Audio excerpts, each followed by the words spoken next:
देखिए SWA या फिर स्क्रीन राइटर्स एसोसिएशन के बारे में आपने सुना तो जरूर होगा कि SWA में आप अपना राइटर कार्ड बनवा करके अपनी स्क्रिप्ट को रजिस्टर करवाते हैं। तो SWA ने अपने वेबसाइट पर बहुत सारे टिप्स दे करके रखे हैं राइटर्स के लिए। वो टिप्स आपको भी सुनना चाहिए। हालांकि मैंने अपने अलग अलग वीडियोस में ये सभी टिप्स को बता रखा है, लेकिन एक ही जगह पर मैं आप लोगों को यहाँ पर बता रहा हूँ कि SWA के वेबसाइट में क्या लिखा हुआ है। बहुत सारे वहां पर डूज लिखे हुए, बहुत सारे डोंट्स लिखे हुए हैं राइटर्स के लिए, तो आपको सुनना चाहिए वो। आज की वीडियो में आप लोगों को बताऊंगा कि क्या क्या डूज है वो आपको करना चाहिए एज अ राइटर, और डोंट्स के बारे में मैं आप लोगों को सेपरेटली अलग से एक वीडियो बना करके बताऊंगा आने वाले वीडियोस में। तो आने वाले वीडियोस को देखने के लिए चैनल को सब्सक्राइब जरूर कर लीजिए। तो चलिए शुरू करते हैं वीडियो को। हाय एवरीवन, मैं हूं आकाश रजक और आप देख रहे हैं RS फिल्म्स प्रोडक्शंस। तो चलिए मैं आप लोगों को बताता हूं कि SWA की वेबसाइट पर क्या क्या टिप्स लिखे हुए हैं एज अ राइटर।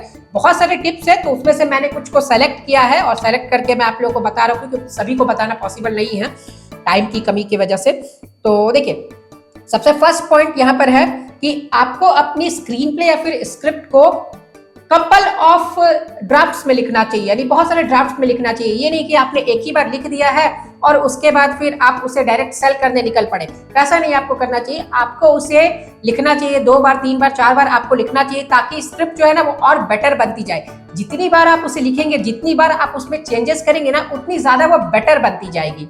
और SWA की वेबसाइट पर यह भी लिखी हुई है कि आपको एज अ राइटर 3-4 तरह की स्क्रीन प्लेस को रेडी करके ले जाना चाहिए। अलग अलग जोनर्स की स्क्रिप्ट्स को आपको लिख करके ले जाना चाहिए। कॉमेडी, हॉरर, एक्शन, थ्रिलर, जो भी आप लिखना चाहते हैं आप लिख करके ले जाइए, ताकि प्रोड्यूसर के इंटरेस्ट के हिसाब से आप वहां पर अपनी स्क्रिप्ट को नरेट कर पाए। ओके, ये बात मैंने आपको अपने पहले की वीडियोस में भी बताई है।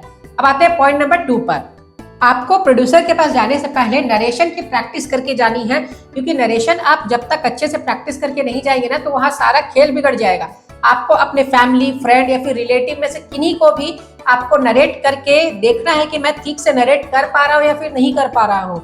तो आप नरेशन की प्रैक्टिस अच्छे से करके जाइए, और हाँ, ऐसे लोगों को नरेट कीजिएगा जो आपकी स्क्रिप्ट को चोरी ना करे। भरोसेमंद पर्संस को नरेट कीजिएगा। ओके, थर्ड पॉइंट पर है कि आपको अपने स्क्रिप्ट के हर एक ड्राफ्ट को रजिस्टर करना चाहिए। जैसे आपने स्टार्टिंग में सिनॉप्सिस लिखा तो आप उसे रजिस्टर करवा लीजिए, आपने स्टोरी लिखा तो आप उसे रजिस्टर करवा लीजिए, आपने फाइनल बाउंड स्क्रिप्ट लिख दिया तो आप उसे रजिस्टर करवा लीजिए। ऐसे में क्या होगा ना कि आपके स्क्रिप्ट की चोरी होने के चांसेस है ना एकदम ना के बराबर हो जाएंगे। तो इसीलिए प्रोड्यूसर्स को सुनाने से पहले SWA में अपना कार्ड बनवाइए, राइटर कार्ड बनवाइए, और उसके बाद अपनी स्क्रिप्ट को रजिस्टर करवा लीजिए, तभी फिर प्रोड्यूसर्स को सुनाइए। क्योंकि अगर आप ऐसा नहीं करेंगे, आपकी स्क्रिप्ट रजिस्टर्ड नहीं रहेगी, तो फिर आपकी स्क्रिप्ट चोरी भी हो सकती है।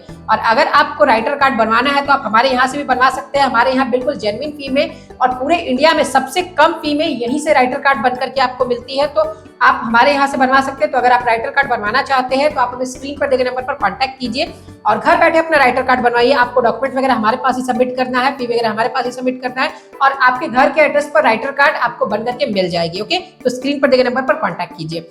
उसके बाद नेक्स्ट पॉइंट जो है, पॉइंट नंबर 4 जो है वो है, आपको अपने स्क्रिप्ट के सॉफ्ट कॉपीज को ईमेल करना चाहिए। क्योंकि ईमेल जो है ये एक ऑफिशियल साधन होता है, तो आपको ईमेल करना चाहिए, और ज्यादातर कोशिश करनी चाहिए कि आप सॉफ्ट कॉपीज में ही दें। और अगर आपसे कोई प्रोड्यूसर हार्ड कॉपीज के रूप में मांग रहा है, तो फिर हार्ड कॉपीज जो है ना वो आप जेरोक्स कॉपी दे। ये नहीं कि आप ओरिजिनल वाला ही उठा करके दे रहे फाइल। ओके, आपको उसे जेरोक्स करा करके रखना है और फिर जेरोक्स फाइल उन्हें देना है। ओके, पॉइंट नंबर 5 पर है कि आप जब अपने स्क्रिप्ट को सेल करने के लिए स्ट्रगल करते रहते हैं ना, तो आपको साइड में एक जॉब भी करते चलनी है। क्योंकि मुंबई में आप अगर आकर के स्ट्रगल कर रहे हैं, तो यहाँ पर ऐसे बहुत एक्सपेंसिव शहर है और खर्च बहुत ज्यादा होती है। तो आप साइड में एक अपना पार्ट टाइम जॉब भी करते रहेंगे ना, तो आप ज्यादा दिनों तक यहाँ पर टिक पाएंगे। क्योंकि देखिए, ये तो कुछ कंफर्म है नहीं कि आपकी स्क्रिप्ट जो है वो कब सेलेक्ट होगी। हो सकता है आपकी स्क्रिप्ट 1 हफ्ते के अंदर ही सेलेक्ट हो जाए, हो सकता है आपकी स्क्रिप्ट साल 2 साल के अंदर सेलेक्ट हो, या हो सकता है उससे भी ज्यादा समय लग जाए। कुछ कंफर्म तो है नहीं। तो इसीलिए आपको क्या करना चाहिए, आपको साइड में जॉब भी करते रहना चाहिए, ताकि क्या हो, आप यहाँ पर ज्यादा समय तक टिक पाए। और अगर आप ऑनलाइन भी स्ट्रगल कर रहे हैं, आप घर बैठे अगर फिल्म डायरेक्टरी बुक के जरिए भी आप स्ट्रगल कर रहे हैं, फिल्म डायरेक्टरी बुक आप मंगवा लेते हैं और फिर उसमें से कॉन्टैक्ट नंबर्स देख करके आप ईमेल करते हैं, कॉन्टैक्ट करते हैं प्रोड्यूसर्स को, वैसा भी अगर आप कर रहे हैं, तो भी आपको साइड में काम तो करते चलना चाहिए। क्योंकि इसमें कुछ भी श्योर नहीं रहता है कि आपकी स्क्रिप्ट कब सेलेक्ट होगी। तो आप अगर फिल्म डायरेक्टरी बुक को मंगवाना चाहते हैं, आपके पास नहीं है, तो आप मंगवा सकते हैं हमारे यहाँ से भी। तो लेटेस्ट फिल्म डायरेक्टरी बुक आपको हमारे यहाँ पर मिल जाएगी। तो इसके लिए भी आप हमें स्क्रीन पर दिए गए नंबर पर कॉन्टैक्ट कर सकते हैं। ओके, तो कहने का मतलब बस इतना है कि साइड में आप एक काम जरूर करते चलिए, ताकि आपकी लाइवलीहुड भी ना वो चलती रहे। Okay, sixth and the last point है कि आपको एक डायरी मेंटेन करनी चाहिए। उस डायरी में आप लिखिए कि कब किस प्रोड्यूसर से आपने मीटिंग की, किस प्रोड्यूसर से आपने कब फोन पर बात की, किस प्रोड्यूसर ने आपको कब का टाइम दिया है। क्योंकि देखिए ऐसा तो होता नहीं है कि आपने अभी किसी प्रोड्यूसर को कॉल किया या फिर आपने ईमेल किया उन्हें और वो तुरंत आपको मीटिंग के लिए बुला ले रहे हैं या फिर तुरंत आपको वो नरेशन करने के लिए बोल रहे हैं, ऐसा तो होता नहीं है। तो किस प्रोड्यूसर ने क्या बात कही, और आप अगर मुंबई में रह करके स्ट्रगल कर रहे हैं तो आप कहीं मीटिंग के लिए गए तो उनसे वहां क्या बातचीत हुई, वो सभी आप एक नोटबुक में या फिर आप एक डायरी में नोट करके चलिए, क्योंकि बाद में आपको वो याद ही नहीं रहेगा। आप अगर दिन भर में 3-4 जगह भी जाते हैं मीटिंग के लिए, आप मुंबई में रह रहे हैं, आप स्ट्रगल कर रहे हैं, आप 3-4 जगह भी मीटिंग के लिए जाते हैं दिन भर में, तो फिर क्या होगा ना कि आपको तुरंत में 1-2 दिन के अंदर में तो याद रहेगा, लेकिन फिर उसके बाद जब 10-15 दिन बीत जाएंगे ना तो फिर आपके दिमाग में फिर कंफ्यूजन होने लगेगा कि इस प्रोड्यूसर ने कब का टाइम दिया था, इसने कब का टाइम दिया था। तो इसीलिए डायरी मेंटेन करना बहुत जरूरी है। और अगर आप ऑनलाइन भी ट्राई कर रहे हैं फिल्म डायरेक्टरी बुक के जरिए घर बैठे, तो फिर भी आपको एक नोट बना लेना चाहिए ताकि आपको याद रहे कि किस प्रोड्यूसर से फोन पर आपकी क्या बात हुई, ईमेल पर क्या बात हुई।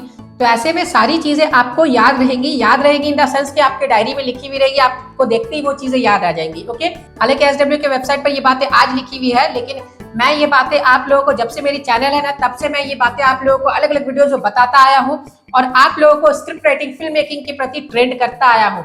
और अगर आपको स्क्रिप्ट राइटिंग ही करने नहीं आती है तो आप स्क्रिप्ट राइटिंग सीख सकते हैं हमारे A to Z script writing online certificate course के जरिए, जिसमें आप लोगों को बेसिक टू एडवांस लेवल तक पूरी स्क्रिप्ट राइटिंग की ट्रेनिंग दी जाती है। इस कोर्स को आप घर बैठे ऑनलाइन ज्वाइन कर सकते हैं और टाइम टू टाइम ऑफर्स भी इसमें चलते रहते हैं। तो अगर आपको फी वगैरह पता करना है, ऑफर्स के बारे में जानना है या फिर आपको ज्वाइन करना है, तो आप हमें स्क्रीन पर दिखे नंबर पर कॉन्टैक्ट करके ज्वाइन कर सकते हैं और प्रोफेशनल वे में स्क्रिप्ट को लिखना सीख सकते हैं।